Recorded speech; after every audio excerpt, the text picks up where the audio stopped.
안녕하세요, 여러분. 저는 캐나다 토론토에서 온 사라입니다. 저는 여행 작가로 활동하고 있는데요.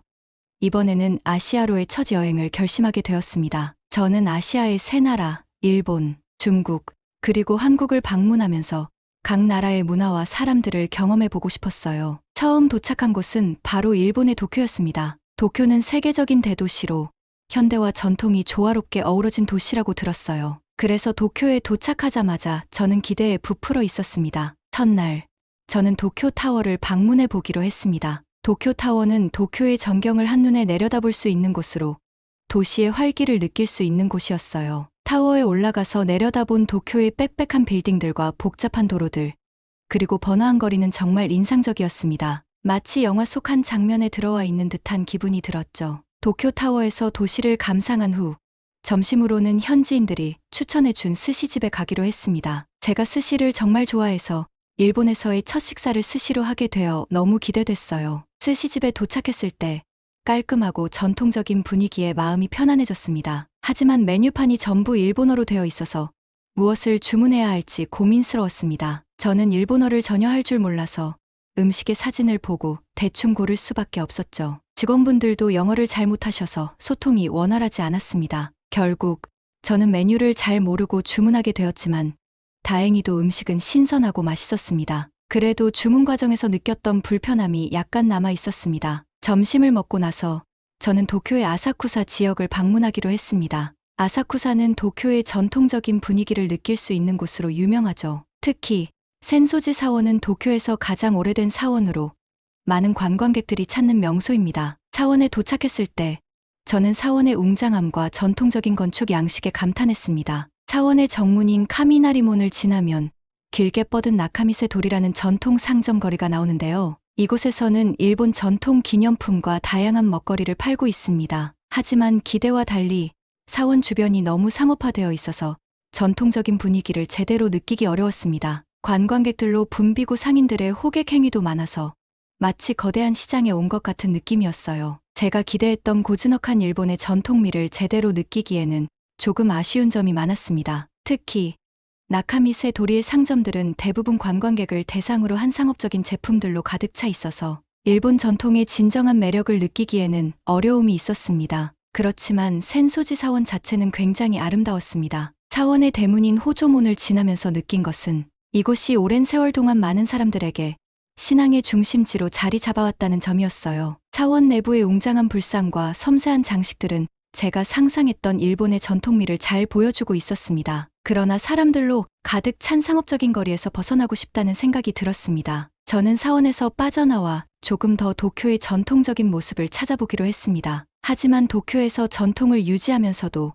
현대적인 발전을 이룬 지역을 찾기는 쉽지 않았습니다. 현대와 전통의 조화라는 말은 어느 정도 맞는 말이지만 사실 현대적인 요소가 전통적인 요소를 압도하고 있는 느낌이 강했어요. 그래서 조금은 실망스러운 마음으로 첫날 일정을 마무리하게 되었습니다. 도쿄에서의 첫날을 보낸 후 저는 둘째 날 일찍부터 도쿄의 또 다른 명소들을 탐방하기로 했습니다. 이번에는 신주쿠에 위치한 유명 상점가를 방문하기로 했습니다. 도쿄의 트렌디한 분위기를 느낄 수 있는 곳으로 기대가 컸습니다. 신주쿠는 도쿄의 주요 상업지구 중 하나로 고층 빌딩들이 즐비하고 다양한 상점과 레스토랑들이 모여있는 곳이죠. 하지만 막상 신주쿠에 도착했을 때 저는 지나치게 혼잡한 환경에 조금 당황하게 되었습니다. 거리에는 사람들이 가득 차 있었고 상점들이 빽빽하게 들어서 있어서 걸어 다니기가 힘들 정도였어요. 좁은 거리마다 화려한 간판들과 광고들이 어지럽게 펼쳐져 있었고 많은 사람들이 바삐 움직이고 있었어요. 저는 도쿄의 번화한 상업 지구를 기대했지만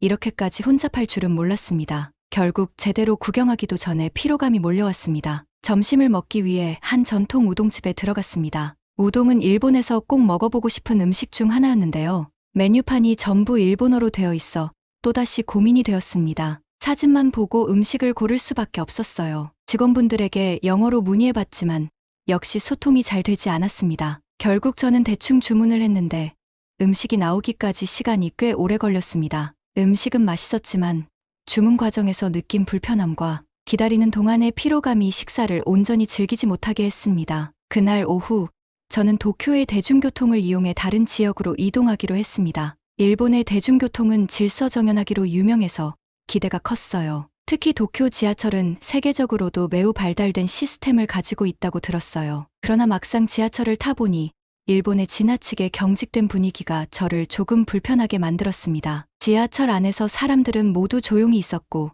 서로 간의 거리를 엄격하게 지키는 모습이었습니다. 모든 사람이 질서를 잘 지키는 것은 좋았지만 저는 왠지 이 분위기가 낯설게 느껴졌습니다. 일본 사람들의 지나친 규칙 준수와 엄격한 사회적 예절이 오히려 저를 긴장하게 만들었어요. 예를 들어 지하철에서 절대로 소리를 내지 않고 휴대폰을 사용할 때도 최대한 조용히 해야 한다는 규칙은 저에게는 조금 과하게 느껴졌습니다. 그래서 자유롭게 행동하지 못하는 듯한 답답함을 느꼈습니다. 도쿄에서의 둘째 날은 이렇게 지나갔습니다. 저는 도쿄의 질서정연한 사회와 발전된 대중교통 시스템에 감탄하면서도 그 이면에 있는 지나친 규칙 준수와 경직된 사회 분위기에 조금은 불편함을 느꼈습니다. 일본에서의 경험은 분명 흥미롭고 독특했지만 제가 기대했던 것과는 조금 달랐습니다. 일본의 현대성과 전통이 조화롭게 어우러진 도시라는 이미지가 저에게는 약간의 혼란과 불편함을 가져다준 하루였어요. 일본 도쿄에서의 경험을 뒤로하고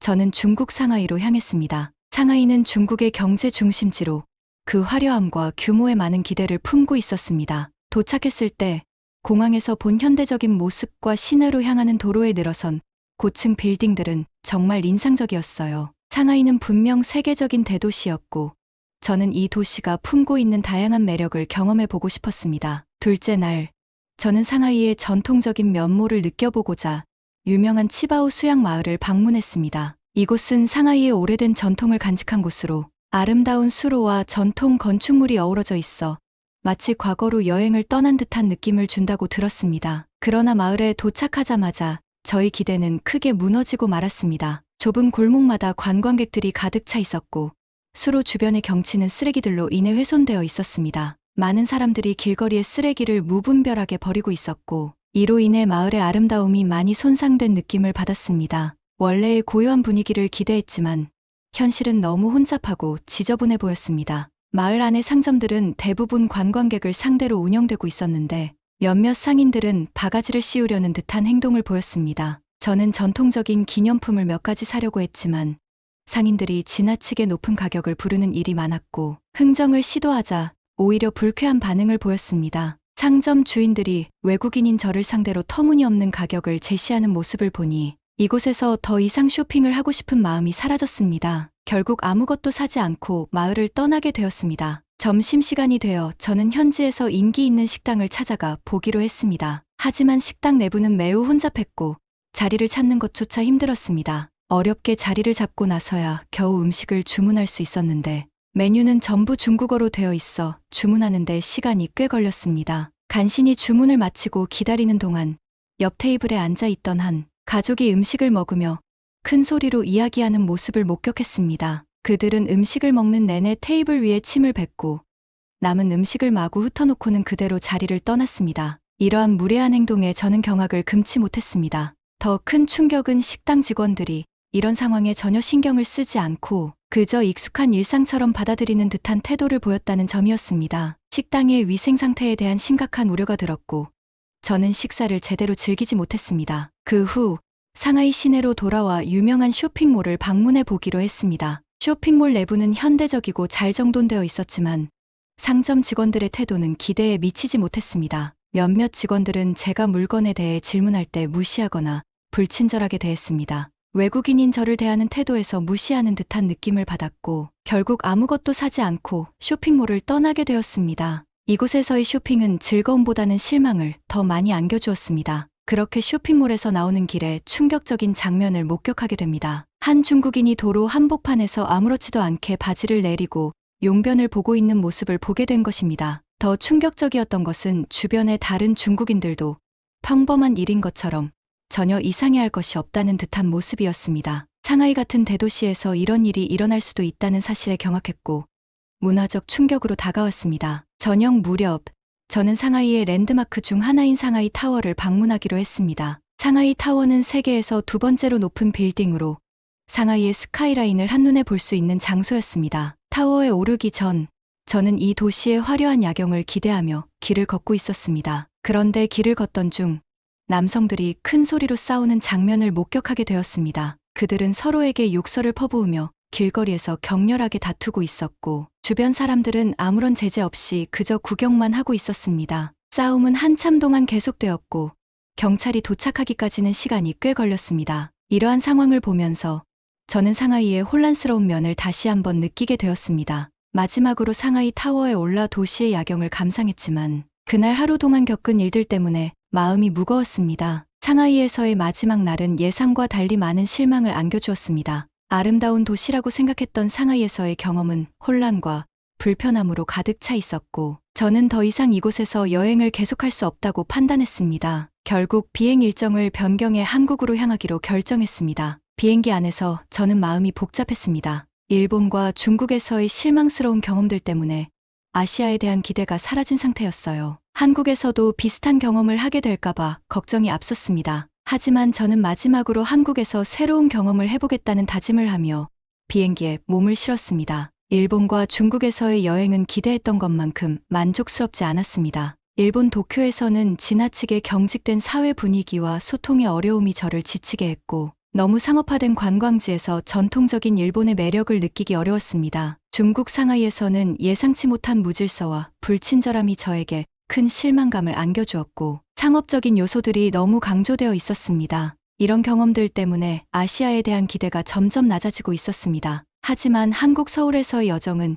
이전에 느꼈던 실망감을 완전히 뒤바꾸어 놓았습니다. 서울에 도착하자마자 저는 한국이 다른 나라들과는 다르다는 것을 직감할 수 있었습니다. 인천공항에 첫 발을 디디자마자 깨끗하고 체계적인 공항 환경에 감탄했습니다. 일본에서도 공항은 깔끔하고 정돈되어 있었지만 한국에서는 그 이상의 따뜻함과 배려를 느낄 수 있었습니다. 모든 안내 표지판이 영어로도 잘 되어 있어 길을 찾는데 전혀 문제가 없었고, 공항 직원분들도 외국인인 저를 매우 친절하게 대해주셨습니다. 이 첫인상 덕분에 한국에 대한 기대가 다시 높아졌습니다. 서울 시내로 이동하는 공항철도는 정시에 운행되었고, 열차 내부는 매우 깨끗하고 편안했습니다. 상하이에서 지하철을 탈 때 느꼈던 혼잡함과 불편함과는 달리 서울의 공공교통은 질서 있고 편리했습니다. 사람들은 정해진 규칙을 지키면서도 경직된 분위기는 아니었어요. 열차 안에서 자연스럽게 책을 읽거나 대화를 나누는 모습을 보며 일본의 지나치게 엄격한 분위기와 중국의 혼란스러움과는 차별화된 서울만의 여유를 느낄 수 있었습니다. 서울에서의 첫날, 저는 낙산공원을 방문했습니다. 낙산공원은 서울의 전통과 자연이 어우러진 곳으로 도심 속에서 여유를 찾을 수 있는 멋진 장소입니다. 성곽길을 따라 걷는 동안 서울의 고즈넉한 전경이 한눈에 들어왔고, 일본과 중국에서 느꼈던 번잡함과는 다른 평화로움을 만끽할 수 있었습니다. 서울의 높은 건물들이 보이면서도 동시에 역사적인 성곽이 어우러진 이곳에서 한국이 어떻게 현대와 전통을 조화롭게 유지하고 있는지를 실감하게 되었습니다. 점심으로는 순대국밥을 먹었습니다. 순대국밥은 한국의 대표적인 서민 음식으로 돼지, 창자에 찹쌀과 각종 재료를 넣어 만든 순대를 진한 국물과 함께 끓여낸 요리입니다. 처음 맛보는 음식이었지만 따뜻하고 진한 국물의 깊은 맛이 피로를 잊게 해주었습니다. 일본에서의 음식은 깔끔하고 정교했지만 때로는 조금 부담스럽기도 했습니다. 반면 한국의 음식은 사람들의 일상 속에서 오랫동안 사랑받아온 따뜻하고 정이 느껴지는 요리였습니다. 이태원과 경리단길을 방문했을 때는 한국의 다양성과 개방적인 문화를 느낄 수 있었습니다. 이태원은 다양한 문화가 공존하는 장소로 여러 나라의 음식과 문화를 한 곳에서 즐길 수 있었습니다. 중국 상하이의 난징 거리에서 외국인인 저를 대상으로 불친절하게 대하는 상점 직원들을 만나 불쾌했던 기억과는 달리 이태원에서 만난 사람들은 외국인인 저를 매우 따뜻하게 맞이해 주었습니다. 다양한 가게 주인들이 친절하게 인사해주고 물건을 설명해주며 편안한 분위기를 만들어 주었죠. 이곳에서는 다른 문화가 어떻게 조화를 이루며 살아가는지를 실감할 수 있었습니다. 저녁에는 남산서울타워를 방문했습니다. 남산타워에서 바라본 서울의 야경은 정말 감동적이었습니다. 상하이에서도 화려한 스카이라인을 보았지만 서울의 야경은 그와는 또 다른 감동을 주었습니다. 특히 타워 주변의 사랑의 자물쇠들이 인상적이었습니다. 서울 사람들의 따뜻함과 낭만을 그대로 보여주는 듯했죠. 제가 일본에서 느꼈던 지나치게 질서정연한 도시와는 달리 서울은 질서 속에서도 따뜻하고 포근한 감성을 느낄 수 있었습니다. 다음 날에는 운영궁을 방문했습니다. 운영궁은 조선 후기의 궁궐로 조용하고 고요한 분위기가 가득한 곳이었습니다. 일본 도쿄에서 센소지 사원을 방문했을 때 느꼈던 상업화된 분위기와는 달리 운영궁은 전통을 고스란히 간직하고 있는 듯했습니다. 사람들은 조용히 궁궐을 둘러보며 한국의 역사를 존중하는 모습이 인상적이었습니다. 이곳에서 한국의 전통과 문화에 대한 깊은 애정을 느낄 수 있었습니다. 서촌을 방문했을 때는 서울의 전통과 현대가 어떻게 자연스럽게 공존하는지를 실감할 수 있었습니다. 서촌의 골목을 따라 걷다 보니 전통 한옥과 현대적인 카페들이 조화롭게 어우러져 있었습니다. 서촌의 작은 찻집에서 맛본 전통차는 그윽한 향과 깊은 맛이 일품이었고, 차를 우려주시며 친절하게 설명해 주신 찻집 주인분의 따뜻함이 특히 기억에 남습니다. 상하이의 예원에서 느꼈던 상업적이고 혼란스러운 분위기와는 대조적으로 서촌의 여유로운 분위기 속에서 한국의 전통 문화를 오롯이 느낄 수 있었습니다. 서울에서의 마지막 날, 저는 서울숲을 방문했습니다. 서울숲은 도심 속에서 자연을 만끽할 수 있는 대표적인 공원으로 깨끗하게 관리된 산책로와 푸른 나무들이 가득했습니다. 도심 속에서 이런 자연을 느낄 수 있다는 것이 참 놀라웠습니다. 공원 안에서 만난 사람들은 서로 인사를 나누고 공원을 깨끗하게 유지하려는 모습이 인상적이었습니다. 일본에서 느꼈던 지나치게 경직된 공공장소와는 달리 서울숲은 편안하고 자유로운 분위기 속에서도 질서가 잘 지켜지고 있었습니다. 서울숲을 다녀온 후 국립중앙박물관을 방문해 한국의 역사와 문화를 깊이 있게 탐방했습니다. 중국 상하이의 박물관에서 겪었던 소통의 문제와 전시물에 대한 불친절한 안내와는 달리 국립중앙박물관에서는 직원들이 친절하게 영어로 설명해 주었고 전시물들도 잘 정리되어 있어 이해하기 쉬웠습니다. 고려청자와 조선백자 같은 유물들은 그 정교함과 아름다움이 매우 인상적이었고 한국의 전통 예술에 대해 깊이 감동하게 되었습니다. 서울에서의 마지막 날이 끝나가면서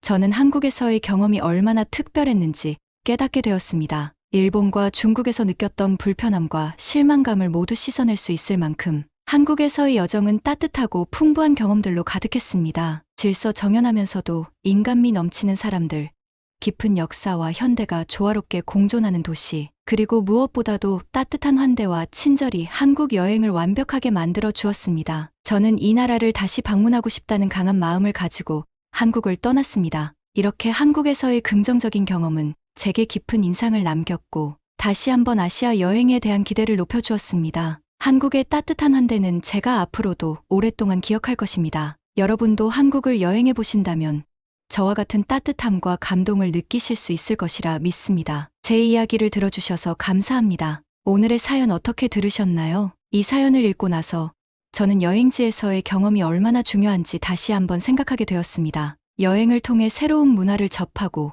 그 나라 사람들과 소통하며 그곳의 일상 속에 녹아드는 순간들은 그 나라에 대한 인상을 크게 좌우하는 것 같습니다. 사라 씨의 이야기에서 일본과 중국에서의 여행이 기대에 미치지 못했던 이유는 단순한 불편함이나 소통의 문제를 넘어서 그 나라에서 느낀 경직된 사회적 분위기나 무질서한 환경 때문이었던 것 같습니다. 반면 한국에서의 경험은 그런 부정적인 인상들을 완전히 뒤집어 놓을 만큼 따뜻하고 긍정적이었습니다. 공공장소에서의 질서와 청결함, 사람들의 친절함과 배려, 그리고 현대와 전통이 조화를 이루는 서울의 모습은 사라 씨에게 깊은 인상을 남겼습니다. 특히 한국에서 만난 사람들의 따뜻한 환대와 친절함은 여행 내내 그녀를 편안하게 만들어 주었고 그 나라에 대한 좋은 기억으로 남게 했습니다. 저 역시 이 사연을 통해 여행지에서의 첫인상이 얼마나 중요한지, 그리고 그 나라의 문화와 사람들의 태도가 여행의 질을 얼마나 크게 좌우하는지 깨달았습니다.